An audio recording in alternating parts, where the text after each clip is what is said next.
Een aparte dag voor manager Hille Bergsma. Joert is zijn laatste dag in de kringloopwinkel in Grauw. En dat viel nu weer. Ik moet eigenlijk wel zeggen, ik vind het een beetje een trieste dag. Ik was vanmorgen wekker en ik denk, laatste dag in Grauw, eigenlijk wel een beetje zonde. Want het heeft wel een heel stuk meerwaarde voor de omgeving Grauw. En voor uw cliënten. Ja, je bent nog voor de laatste dag hier. Eigenlijk, ik ben net heel happy hier. In de kringloopwinkel werken 15 meewerkers en 11 cliënten.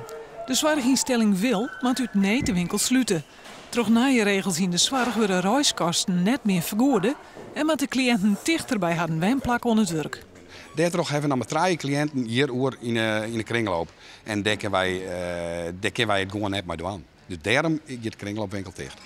Ook voor de cliënten is het te pad. Die beginnen in het najaar alle jaar met een najaardijbestijging. Het voelt wel raar.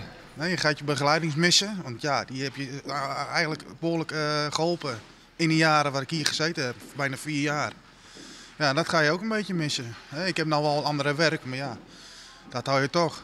Er bestaat een kans dat de kringloopwinkel bestaan blijven kan. Er wordt praat met een oernamekandidaat. Ja, dat is wel heel recent en heel nieuw. Daar kan ik nog net zo heel vol over zitten, maar ik moet wel zeggen dat we in gesprek zijn met mensen die heel volle belangstelling hebben om het oer te nemen. En dat zou van Grauw hartstikke mooi worden. Wat er dan nog goed oerbleun is van deze winkel, dat is de vraag.